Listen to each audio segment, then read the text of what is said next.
अस्सलाम वालेकुम। तो चलें जी स्टार्ट करते हैं। बिस्मिल्लाह रहमान रहीम। आज हम लोगों ने यहाँ पे एफेजिया का जो है ना वो टॉपिक स्टार्ट करने हैं। इस टॉपिक के अंदर इंशाल्लाह आपके जो भी एफेजिया से रिलेटेड डिसऑर्डर्स आते हैं उनको भी जो है ना वो डिस्कस करेंगे।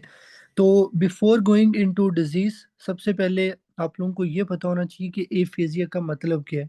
ठीक है, फिर उसके बाद हम इसकी काजेज वगैरह के ऊपर जो है ना वो जाएंगे। तो एफेजिया क्या होता है, आप लोगों ने क्या याद रखना है कि ये आपके पास एक ऐसी जो है ना वो एक्वायर्ड कोग्निटिव कंडीशन है जिसमें क्या होता है, बेसिकली आपकी डिसरप्शन होती है या रिडक्शन होती है एबिलिटी टू स्पीक की।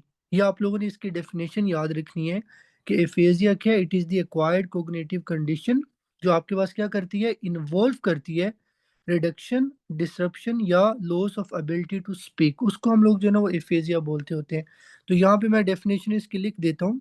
It is the acquired cognitive condition involving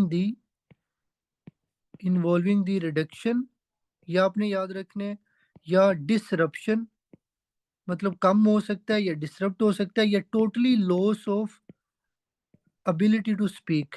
ये आपने इसके अंदर जो है ना वो याद रखने। तो ये बेसिकली इसकी डेफिनेशन है जो आप लोगों को पता होनी चाहिए। अब यहाँ पे आपने ये चीज याद रखनी है कि ये होता क्यों है, एफेजिया क्यों होता है।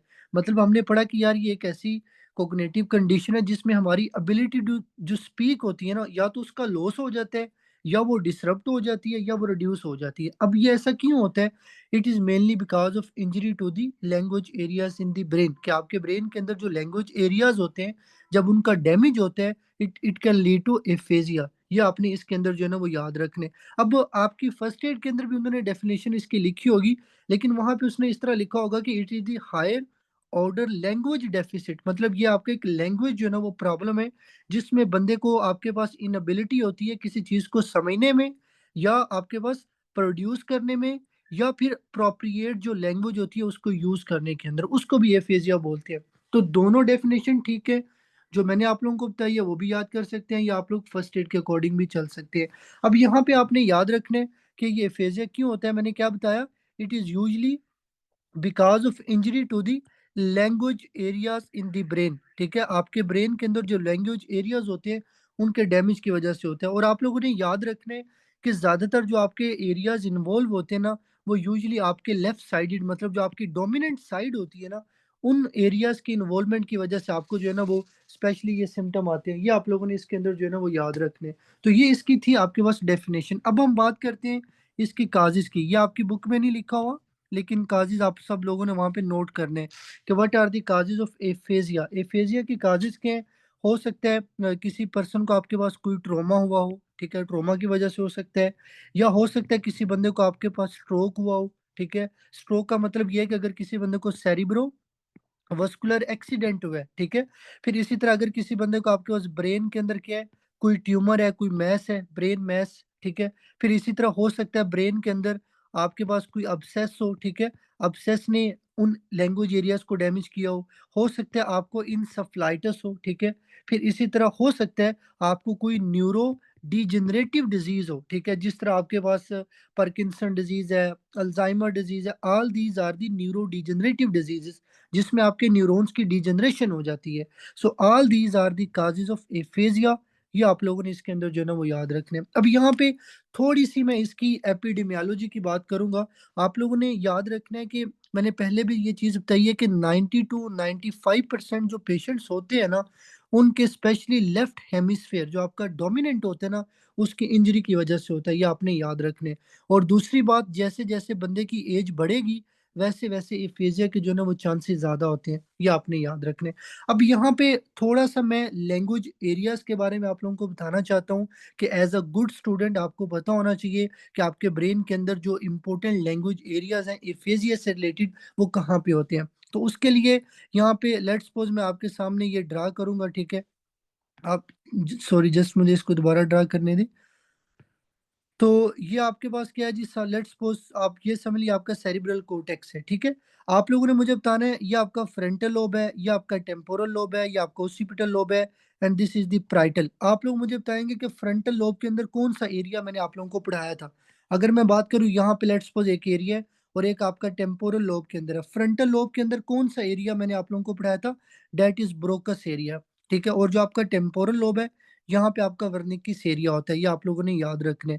तो ब्रोकस एरिया फ्रंटल और वर्निकिस एरिया आपका टेम्पोरल लोब के अंदर होता है, ये आपको पता होना चाहिए। अब आप लोगों ने याद रखना है कि मोस्ट ऑफ द टाइम ये जो लैंग्वेज एरियाज़ होते हैं ना, ये डिपेंड करता होता है पेशेंट की कौन-सी जो है ना वो कह सकते हो कि कौन-सा लेफ्ट मतलब एक बंदा है वो आपके पास राइट हैंडेड है, ठीक है? अगर एक बंदा वो राइट हैंडेड है, राइट हैंडेड लोगों के अंदर जो आपका लैंग्वेज सेंटर होता है ना, वो ग्रेटर देन 99% आपका यूजुअली लेफ्ट हेमिस्फीयर के अंदर होता है।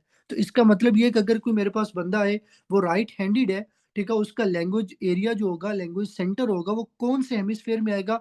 लेफ्ट हेमिस्फीयर में आएगा। लेकिन इसी के ऑपोज़िट अगर मैं लेफ्ट हैंडेड की बात करूँ, तो इसमें क्या होगा?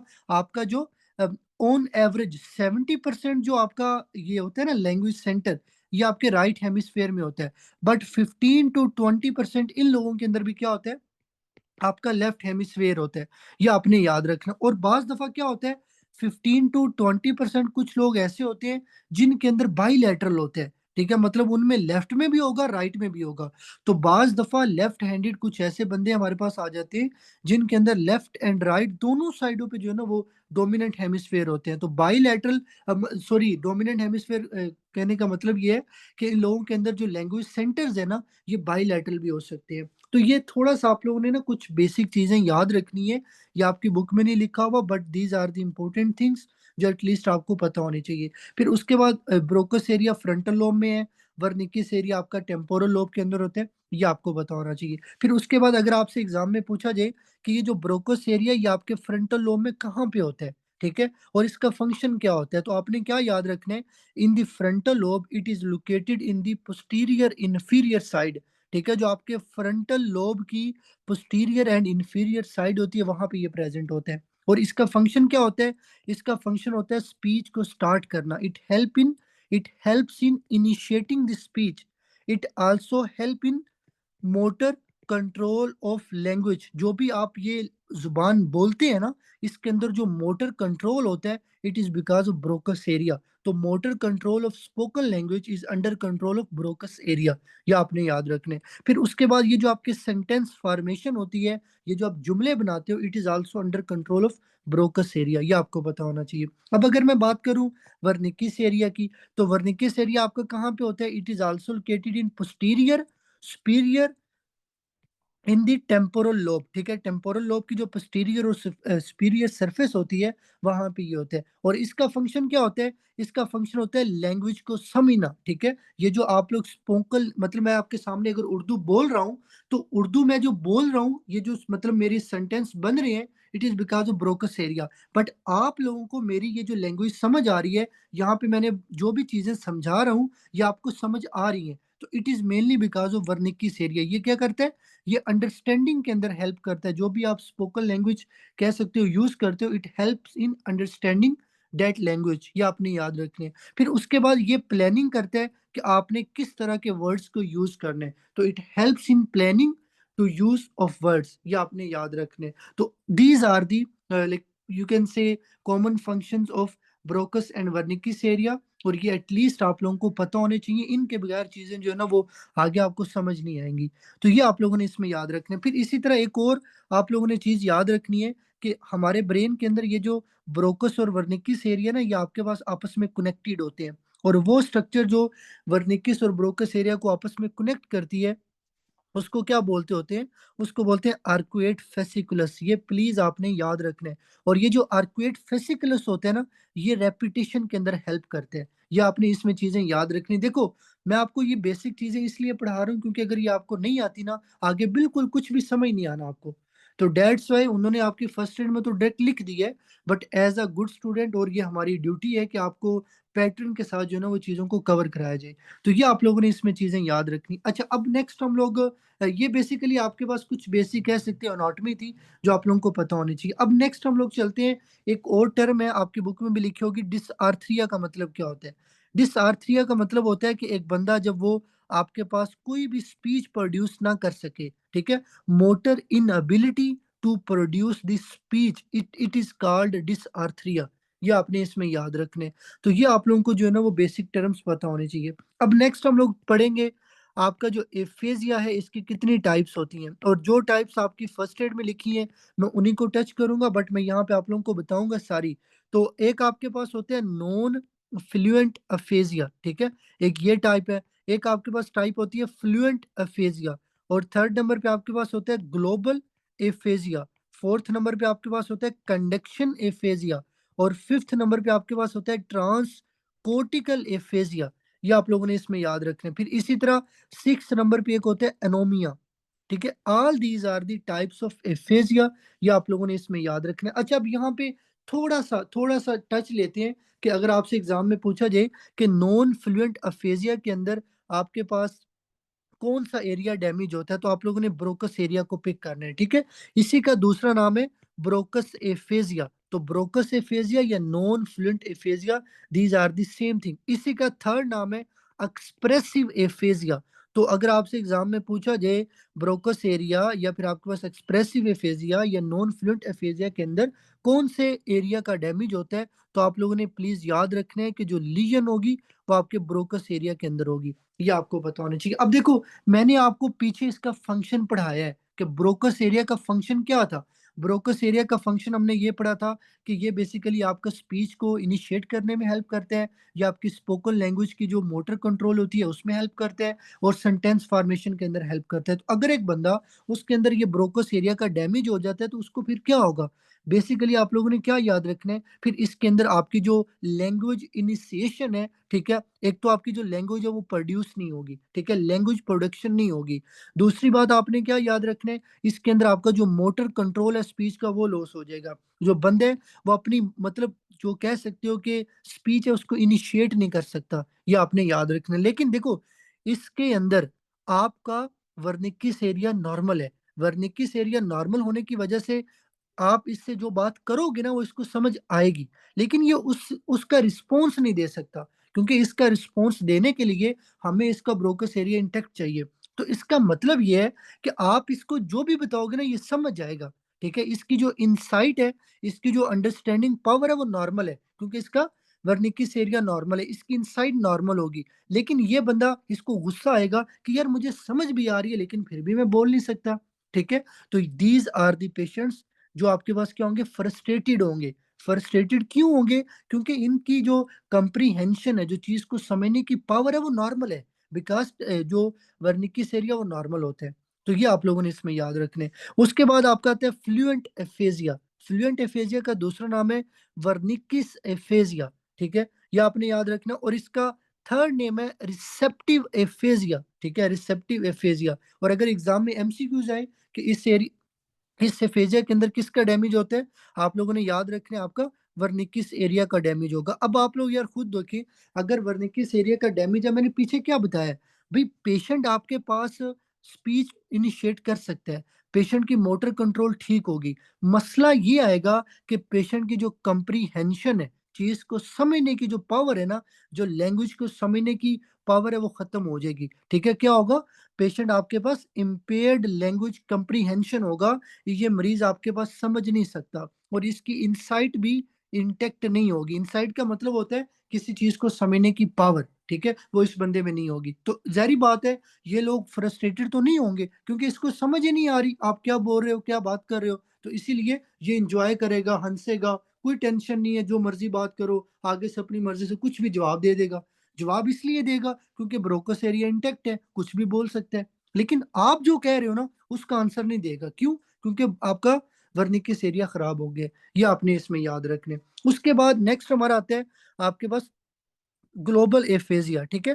थर्ड नंबर पे आता है ग्लोबल एफेजिया। अब देखो, आपने याद रखना है कि in this type of aphasia both the Broca's and Wernicke's areas are affected, ठीक है। ये आपने याद रखने हैं कि both Broca's and Wernicke's aphasia जो आपके पास एरियाज होते हैं वो अफेक्टेड होते हैं। ये आपने इसमें चीज याद रखनी है, और ये सबसे मोस्ट कॉमन टाइप है। अगर एफेजिया में पूछा जाए ना कि मोस्ट कॉमन टाइप कौन सी है, तो आप लोगों ने इसको पिक करना है। ये आपने याद रखना है, इसमें आपके दोनों एरियाज जो है ना वो अफेक्टेड होते हैं। उसके बाद आता है कंडक्शन एफेजिया। अब कंडक्शन एफेजिया में क्या होगा, ठीक है। अब आप लोगों ने इसमें क्या याद रखना है कि इसमें आपका ब्रोकस एरिया भी नॉर्मल है, आपका वर्निकिस एरिया भी नॉर्मल है, प्रॉब्लम है जो चीज दोनों को कनेक्ट कर रही है, और वो क्या मैंने पढ़ाई है, आर्कुएट फेसिकुलस। तो ये जो आर्कुएट फेसिकुलस होगा, इसका डैमेज होगा। इसके डैमेज की वजह से मरीज चीजों को रिपीट नहीं कर सकता। मैं एग्जांपल देता हूँ।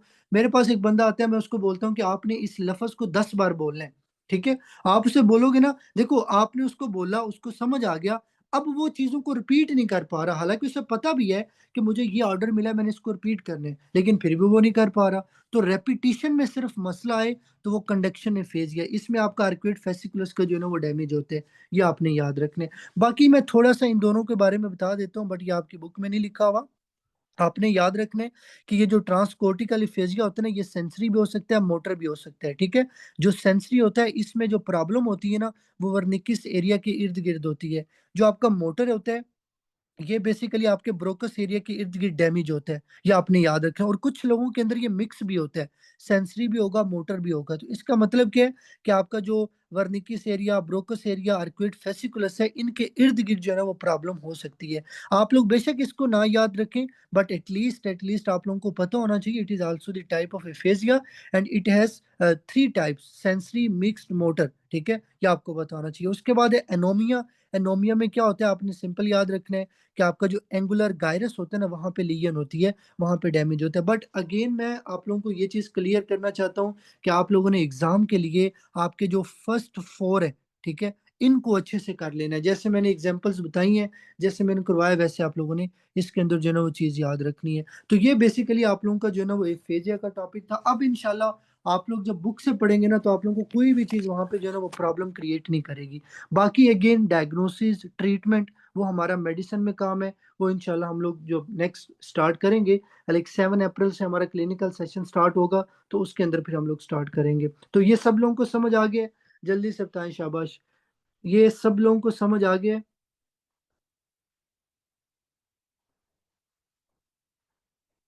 एफेजिया का टॉपिक क्लियर है सब लोगों को?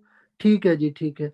उसके बाद नेक्स्ट हम लोग यहाँ पे स्टार्ट करेंगे आपका जो एनोरिज्म का टॉपिक आपकी फर्स्ट एड के अंदर दिया हुआ है। ठीक है, एनोरिज्म, इसको भी डिस्कस कर लेते हैं, ताकि इसमें भी जो इंपॉर्टेंट चीजें वो हम लोग यहाँ पे डिस्कस कर लें। तो सबसे पहले, व्हाट इज एनोरिज्म? एनोरिज्म की डेफिनेशन क्या होती है? देखें, ये मेरे पास एक आर्टरी है, ठीक है, this is the artery.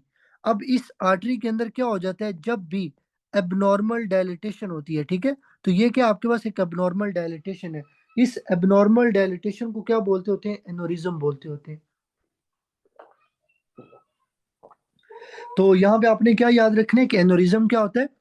It is the abnormal dilatation of an artery. अब बात यह है कि ये डायलिटेशन क्यों होती है? तो it is because of weakening of vessel wall, कि ये जो आपकी आर्टरी या वेसल वॉल होती है ना, इसकी वीकनिंग की वजह से क्या होता है, ये एरिया डायलेट हो जाते हैं। इसको बोलते होते हैं एनोरिज्म। ये आपने याद रखने। Today we will discuss the saccular aneurysm. ठीक है, हमने यहाँ पे सेकुलर एनोरिज्म को डिस्कस करना है, जिसका दूसरा नाम है बैरी एनोरिज्म। ठीक है, ये आपने याद रखना है। अब बेसिकली देखो, बहुत ही आसान है कि सेकुलर या बैरी एनोरिज्म क्या होता है। आप लोगों ने पढ़ा था सर्कल ऑफ विल्लस। ठीक है, आप लोगों ने पढ़ा था circle of villus. Circle of villus के अंदर जो बाइफर्केशंस होती है ना, सर्कल ऑफ विल्लस के अंदर जो बाइफर्केशन पॉइंट है, जहां पे आर्टरी आके डिवाइड होती है, उस बाइफर्केशन पॉइंट पे जब भी डायलिटेशन होती है ना, ये सिंपल याद रखो कि dilatation of an artery in the circle of Willis is called saccular aneurysm या बैरी एनोरिज्म। और ये जो डायलिटेशन होती है ना, ये ज्यादातर आपका जो बाइफर्केशन पॉइंट है, जहां पे आके आर्टरी ने आगे डिवाइड होने, उसको बाइफर्केशन पॉइंट बोलते होते हैं। ये आपने याद रखने। और ये कहाँ पे होता है? अगर आपसे एग्जाम में पूछा जाए कि वो बाइफर्केशन पॉइंट कहाँ पे है, तो आपने याद रखना है इंटीरियर सेरिब्रल आर्टरी और आपका जो इंटीरियर कम्युनिकेटिंग आर्टरी होता है ना, इनके दरमियान जो पॉइंट होता है ना, जो बाइफर्केशन पॉइंट होता है, वहां पे ये डायलिटेशन होती है। ये एमसीक्यूज आपको पता होना चाहिए। अब ये कौन से लोग होते हैं जिनमें ज्यादा ये डायलिटेशन होती है? स्पेशली वो लोग जिनको autosomal dominant polycystic kidney disease है, वो लोग जिनको एहलर्स डेनलर सिंड्रोम है, कनेक्टिव टिश्यू डिसऑर्डर है, या वो लोग जो आपके पास जिनकी एज ज्यादा है, ग्रेटर देन 70-80 है, वो लोग जिनको हाइपरटेंशन है, वो लोग जो टोबैको स्मोकिंग करते हैं, वो लोग जो आपके पास क्रोनिक अल्कोहलिक होते हैं। ठीक है, all these are the risk factor for berry aneurysm या सेकुलर एनोरिज्म। ये आपको पता होना चाहिए। फिर उसके बाद एक और इंपॉर्टेंट चीज याद रखनी है। देखो, ये जो डायलिटेशन हुई है ना, जब तक ये डायलिटेशन रप्चर नहीं करती, तब तक मरीज आपका साइलेंट होता है। साइलेंट का मतलब ये है कि these are clinically silent until rupture. ये आपकी बुक में लाइन लिखी होगी। इसका मतलब ये होता है कि जब तक ये डायलिटेशन रप्चर नहीं ना करती, ये बेसिकली आपके पास मरीज की बॉडी में कोई भी सिम्टम प्रोड्यूस नहीं करेगी। That's it is called clinically silent. ये आप लोगों ने याद रखना है। और अगर ये रप्चर कर जाए, तो रप्चर करने की वजह से क्या होगा, मरीज को सब एरेक्नॉइड हेमरेज होगी। That point is very important. ठीक है, जब भी आपका सेकुलर या बेरी एनोरिज्म का रप्चर होता है, तो आपकी बॉडी के अंदर हेमरेज कहाँ पे होगी, सब एरेक्नॉइड हेमरेज होगी। और ये जो मरीज होगा ना, ये आपको आके बोलेगा डॉक्टर साहब मुझे मेरी जिंदगी की सबसे बुरी हेडेक ये है, मुझे कभी भी ऐसा नहीं हुआ, ये अचानक मुझे जो दर्द हो रही है। इसी को थंडर कार्प हेडेक बोलते हैं, वर्स हेडेक ऑफ लाइफ बोलते हैं। ये आप लोगों ने याद रखना। और सब एरेक्नॉइड हेमरेज की वजह से फिर मरीज को फोकल न्यूरोलॉजिकल डेफिसिट्स भी आ सकते हैं। ये आप लोगों ने इसमें याद रखने। और एक और चीज याद रखिएगा कि बाज दफा क्या होता है कि ये जो एनोरिज्म होती है ना, ये एनोरिज्म्स आपकी सराउंडिंग स्ट्रक्चर्स को डैमेज कर देती है। लाइक आपकी अगर इंटीरियर कम्युनिकेटिंग आर्टरी के अंदर एनोरिज्म है, ये आपका क्या करेगी, कंप्रेस करेगी आपका जो ऑप्टिक क्याज्मेटा होता है। ठीक है, आपके जो ऑप्टिक नर्व का कह सकते हो कि लेट्स को देखो, ये आपकी लेफ्ट आई है, ये राइट आई है। लेफ्ट ऑप्टिक नर्व और ये राइट ऑप्टिक नर्व, तो जहां पे ये जाके क्रॉस होते हैं ना, ये इनके क्रॉसिंग वाला जो पॉइंट होता है, ये ऑप्टिक क्याज्मेटा होता है। तो इंटीरियर कम्युनिकेटिंग आर्टरी क्या करती है, इस ऑप्टिक क्याज्मेटा को कंप्रेस करेगी। उसकी वजह से क्या होगा, आपकी विजुअल एक्यूटी कम हो जाएगी। मरीज को बाई टेम्परल हेमी एनोप्सिया होगा। ये आपने याद रखना है। मतलब देखो, ये आपके दो विजुअल फील्ड है। ठीक है, ये आपकी नेजल साइड है, ये आपकी टेम्पोरल साइड है। ये आपकी नेजल साइड, ये टेम्पोरल साइड। तो जो मरीज होगा ना, उसकी जो ये जो आपके पास टेम्पोरल साइड्स हैं, मरीज आपको आके बोलेगा डॉक्टर साहब मुझे दोनों साइडों से ये नहीं दिखाई देता, दरमियान वाली चीजें दिखाई देती हैं। मतलब वो आपको बोलेगा डॉक्टर साहब जब मैं रोड पे चलता हूँ ना, तो रोड पे चलने की वजह से क्या होता है कि मुझे मतलब सेंटर में अगर मैं जा रहा हूँ तो मुझे सही दिखाई देता है, लेकिन अगर मैं थोड़ा सा रोड से नीचे उतरने की कोशिश करूंगा, तो मुझे जो लेटरल साइड है ना वो दिखाई नहीं देती सही से। तो टेम्पोरल जो आपकी विजन होगी ना वो लॉस हो जाएगी।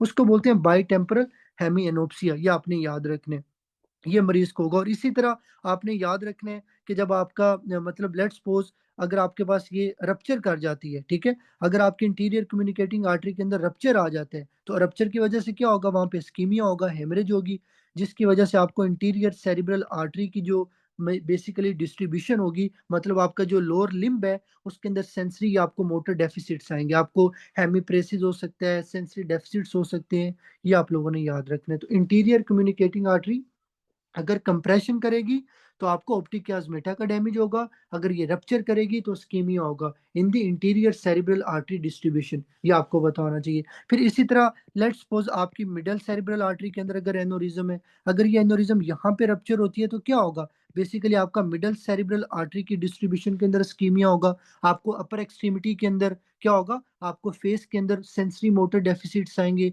आपको फेशियल हेमीप्रेसिस हो सकता है, फेस की एक साइड काम ही नहीं करेगी। ये आप लोगों ने याद रखना है। फिर इसी तरह आप लोगों ने क्या याद रखना है कि अगर ये आपका पोस्टीरियर कम्युनिकेटिंग आर्टरी के अंदर एनोरिज्म है, तो जब ये एनोरिज्म वहां पे बनेगा, कंप्रेस करेगा, कंप्रेशन करेगा। ठीक है, कंप्रेस करने की वजह से आपकी जो क्रेनियल नर्व 3 है इसका डैमेज हो सकता है। अगर क्रेनियल नर्व 3 का डैमेज होगा, तो आपका जो प्यूपिल है ना वो डायलेट हो जाएगा, उसको बोलते हैं मिड्रिएसिस। ये आपने याद रखना है। फिर इसी तरह आपका जो प्यूपिल है वो एक तरह से मतलब आपका जो आईलिड है वो ड्रॉप कर जाएगा। जब आपका आईलिड ड्रॉप करेगा, उसको बोलते हैं पटोसिस। तो मरीज को क्या होगा, मिडरिएसिस होगा, पटोसिस होगा। और ये क्यों होगा, it is because of third cranial nerve damage. और जो मरीज की आंख होगी ना, आंख के अंदर बेसिकली आपने याद रखना है कि जब आप उसकी आई को देखोगे ना, तो वो डाउन होगी नीचे की तरफ और आउटवर्ड होगी। क्यों, क्योंकि आपकी क्रेनियल नर्व 3 का डैमेज है। तो ये आप लोगों ने प्लीज इसके अंदर जो है ना वो याद रखने हैं। ये बहुत इंपॉर्टेंट आपका टॉपिक है, ये आपको बताना चाहिए। उसके बाद एक लास्ट आपकी टाइप आती है जिसको बोलते हैं चारकोट बुचर्ड एनोरिज्म। अब देखो, ये बेसिकली चारकोट बुचर्ड एनोरिज्म का क्या मतलब है, आप लोगों ने सबसे पहली चीज ये याद रखनी है कि इसके अंदर भी क्या होता है, एनोरिज्म होता है। इसके अंदर भी आर्टरी आर्टरी की जो वॉल है ना उसमें डायलिटेशन होती है। बट ये जो डायलिटेशन होती है ना, ये ज्यादातर उन पेशेंट्स को होती है जिनको क्रोनिक हाइपरटेंशन होती है। और ये जो डायलिटेशन होती है ना, ये आपकी सर्कुलोविलस में नहीं होती। जो सर्कुलोविलस में हो ना उसको बोलते हैं बेरी एनोरिज्म या सेकुलर एनोरिज्म। लेकिन अगर यही आपकी डायलिटेशन कहाँ पे हो रही है, आपकी छोटी छोटी वेसल्स में, जिस तरह लेंटिकोस्ट्राइएटल आर्टरीज हैं जो आपकी बेसल गैंग्लिया थैलेमस को सप्लाई करती है, तो वो एनोरिज्म जो आपकी स्मॉल वेसल लाइक लेंटिकोस्टाइटल आर्टरीज में बने हैं, उसको हम लोग बोलते होते हैं चारकोट बुच्चर्ड एनोरिज्म। ये आप लोगों ने इसमें याद रखना है। और इसकी फिर वजह से क्या होता है, स्पेशली जब आपका ये एनोरिज्म्स का डायलिटेशन या रप्चर होता है, तो वहां पे आपको ब्रेन के अंदर, मैंने आप लोगों को पढ़ाया था ना कि इंटरपेरेन्काइमल हेमरेज होती है जब आपकी ये लेंटिकोस्टाइटल आर्टरीज का डैमेज होता है। तो बिकॉज ऑफ क्रोनिक हाइपरटेंशन ये जो लेंटिकोस्टाइटल आर्टरीज होती है इनका डैमेज होता है, रप्चर कर जाती है, हेमरेज होता है, तो मरीज को इंट्रापेरेन्काइमल हेमरेज टाइप जो है ना वो स्ट्रोक होगा। ये आपने याद रखना है। और ये जो हेमरेज होती है ये छोटी छोटी होती है, डेट्स वाई हमें ये जो है ना वो एंजियोग्राफी के ऊपर भी नजर नहीं आती, क्योंकि वेसल छोटी छोटी होती है, तो सम टाइम डिफिकल्ट होता है आपकी एंजियोग्राफी के ऊपर इनको देखना। तो ये आप लोगों ने इसमें जो है ना वो चीजें याद रखनी है। तो जल्दी से बताएं, ये क्लियर है सब लोगों को? एनोरिज्म का जो जो चीजें मैंने बताई हैं क्लियर है सब लोगों को? शाबाश, जल्दी से बताएं यार। ठीक है जी, ठीक है। अच्छा जी, उसके बाद नेक्स्ट हमारा टॉपिक है जिसमें हम लोगों ने फीवर और आपका जो हीट स्ट्रोक है इसको डिफरेंशिएट करना है। ठीक है, ये आपकी फर्स्ट एड में भी उन्होंने टेबल की फॉर्म में दिया होगा, हम भी इसको थोड़ा टेबल की फॉर्म में करेंगे। तो सबसे पहले आप लोगों ने पढ़ा हुआ है फीवर की पैथोफिजियोलॉजी क्या होती है, आप लोगों को पता है। मैंने माइक्रो के अंदर भी ये चीज करवाई हुई है कि जब भी आपकी बॉडी में इन्फ्लेमेशन होती है, इन्फ्लेमेशन के बाद क्या होता है, वहां पे कुछ साइटोकाइंस बनते हैं। ठीक है, ये साइटोकाइंस क्या करते हैं, आपके हाइपोथैलेमस में जाते हैं। हाइपोथैलेमस के अंदर आपका टेम्परेचर सेंटर होता है, उसको क्या करेंगे, रेगुलेट करके आपकी बॉडी का टेम्परेचर ज्यादा कर देंगे। ये पैथोफिजियोलॉजी होती है फीवर की। लेकिन हीट स्ट्रोक क्या होता है, देखो आप लोग इसके थोड़ा नाम को समझने। हीट स्ट्रोक का मतलब ये होगा कि एक बंदा है वो बहुत ज्यादा एक्सरसाइज कर रहा है, गर्मी में लगा हुआ है, एक्सरसाइज करने, या सारा दिन बाहर रहता है, धूप में रहते हैं। तो जब आप मतलब क्रोनिकली आप कह लो कि एक्सर्शन करोगे या एक्सरसाइज करोगे या बाहर ज्यादा रहोगे, डायरेक्ट सनलाइट एक्सपोजर ज्यादा होगा, तो आपकी बॉडी से जो है ना वो हीट जो है ना वो क्या कह लें कि डिसिपिएट नहीं होती, हीट खारिज नहीं होती। आपकी बॉडी के अंदर वो फिर सारी की सारी हीट इकट्ठी हो जाती है। उसकी वजह से क्या होता है, फिर आपकी बॉडी का टेम्परेचर बढ़ जाता है, उसको बोलते हैं हीट स्ट्रोक।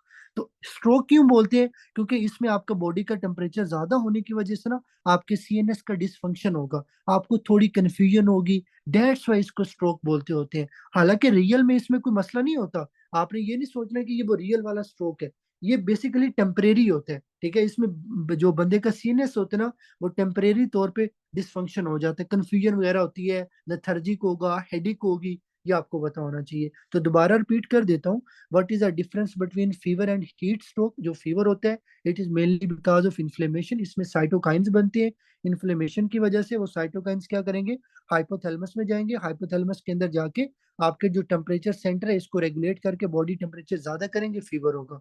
हीट स्ट्रोक में क्या होता है, ड्यू टू क्रोनिक एक्सर्शन या डायरेक्ट सनलाइट एक्सपोजर, अगर आप सारा दिन बाहर धूप में रहते हैं, गार्डन में काम करते हैं, ठीक है, खेती बाड़ी आप काम करते हैं जहाँ पे सनलाइट ज्यादा एक्सपोजर है, तो सम टाइम क्या होता है आपकी बॉडी से हीट डिसिपिएट नहीं होती, हीट बाहर नहीं जाती, आपकी बॉडी में वो हीट रहती है, टेम्परेचर ज्यादा हो जाता है, जिसको हीट स्ट्रोक बोलते होते हैं। फिर उसके बाद फीवर में टेम्परेचर यूजली लेस देन 40 होगा, लेकिन हीट स्ट्रोक के अंदर यूजली फीवर आपका ग्रेटर देन 40 डिग्री होगा या 104 फ़ारेनहाइट होगा। ये आपने याद रखने। उसके बाद फीवर की कॉम्प्लिकेशन क्या होती है, आप लोगों ने याद रखने, फेब्राइल सीजर हो सकते हैं, वो झटके जो आपको बुखार की वजह से लगे वो फेब्राइल सीजर कहलाते हैं, ये आपने याद रखने। हीट स्ट्रोक की कॉम्प्लिकेशन क्या हो सकती है, हो सकता है आपके मसल की ब्रेकडाउन होने लग जाए, रब्डोमायोलाइसिस, ये आपने याद रखने। रब्डोमायोलाइसिस की वजह से हो सकता है आपको एक्यूट किडनी इंजरी हो जाए, मायोग्लोबिन आपकी जाके किडनी का डैमेज कर सकते हैं, आपको हो सकता है एआरडीएस हो जाए, एक्यूट रेस्पिरेटरी डिस्ट्रेस सिंड्रोम, हो सकता है आपका सीएनएस का डिसफंक्शन हो जाए, हो सकता है आपको डिसएमिनेटेड इंट्रावास्कुलर कोगुलेशन हो जाए। So all these are the complications of heat stroke जो आपको पता होनी चाहिए। फिर उसके बाद फीवर का ट्रीटमेंट क्या है, फीवर के लिए आप लोगों को पता है क्या करते होते हो, आप लोग सिंपली जो है ना वो असिटामिनोफेन लेते हो या आइबुप्रोफेन लेते होते हो, ठीक है, या स्पेशली आप लोग क्या करते होते हो, अगर वो ठंडी पट्टियां जो होती हैं वो लगाने लग जाते हो। मतलब या आपने क्या करना है, इसमें हम लोग कोई स्पेशली जो है ना वो कोई खास दवाई नहीं लेते होते, सिंपल हम लोग जो आपके पास ये फीवर वाली ड्रग्स होती हैं, ठीक है, सीटोमेनोफिन आइबुप्रोफेन वगैरह, कंफर्ट के लिए ले लेते होते हैं, ये आपने याद रखने। यहाँ पे एक बहुत इंपॉर्टेंट पॉइंट है, जब भी किसी मरीज को फीवर हो ना, आपने एक याद रखने कि फीवर को ठीक करने का मकसद ये नहीं, मतलब ये नहीं होगा कि इस बंदे को फ्यूचर के अंदर फेब्राइल सीजर नहीं हो सकते। तो अगर आप किसी के फीवर को ठीक कर भी रहे हो ना, तो ये ठीक हो जाना इस बंदे को फ्यूचर में फेब्राइल सीजर अटैक से प्रिवेंट नहीं कर सकता, ये आपने याद रखना है। और अगर ये फीवर आपको इन्फ्लेमेशन की वजह से, आप लोगों को पता है, आप लोग एंटीबायोटिक लेते होते हो, लेकिन ये जो हीट स्ट्रोक है ना, इसके अंदर ना तो आपकी एंटीबायोटिक काम आनी है, ठीक है, और यूजली ना ही आपकी ये जो असिटोमेनोफिन होती है ये काम करती है। इसमें मरीज को आपने कूलिंग देनी होती है, मरीज की हाइड्रेशन को ठीक करना होता है, मरीज के इलेक्ट्रोलाइट को करेक्ट करना होता है, नॉर्मल सलाइन वगैरह देते होते हैं, मरीज यूजली जो है ना वो ठीक हो जाते हैं। ये मुझे इसलिए ज्यादा बेटर इसका आइडिया है क्योंकि ये मेरे भाई को हुआ था। हुआ क्या था कि वो मतलब तकरीबन आज से कोई दो दो एक साल होने वाले हैं, वो सारा दिन बाहर रहा था, ठीक है, धूप के अंदर। तो जब मतलब एक दो दिन धूप के अंदर बाहर ज्यादा रहे और आके रात को ना शावर ले लेता था ठंडे पानी से, ठीक है। अक्सर आप लोगों ने सुना भी होगा कि जब माएँ घर के अंदर ये कहती हैं कि जब आप गर्मी से हो ना, आते साथ आपने शावर नहीं लेना ठंडे पानी से, ठीक है। तो वो दो दिन इस तरह करता रहे, उसके बाद वो क्रोनिक उसको मतलब हेडिक थोड़ी थोड़ी, फिर कहता मुझे जो है ना वो मतलब डिजीनेस उसको फील होती थी। तो फिर जब डॉक्टर के पास लेके गए, उन्होंने फिर ये बता दिया कि ये हीट स्ट्रोक है, ठीक है। ये बाहर ज्यादा रहे काम करने की वजह से, उन्होंने ट्रीटमेंट क्या दिया था, नॉर्मल सलाइन लगाई थी और रेस्ट का बोला था, वो ठीक हो गया था। तो बताने का मकसद ये है कि ये क्लिनिकल जो है ना चीजें आप लोगों की प्रैक्टिकल लाइफ के अंदर भी आएंगी। तो डेट्स वाई एटलीस्ट आप लोगों को इसका इम्पोर्टेंट जो है ना वो डिफरेंशियल जो चीजें वो पता होनी चाहिए। तो ये आप लोगों का आज का टॉपिक था, ठीक है, जिसके अंदर आप लोगों ने एनोरिज्म हो गया, फीवर, हीट स्ट्रोक और आपका एफेजिया के टॉपिक को कवर करना है। ये आप लोगों ने अच्छे से अपनी बुक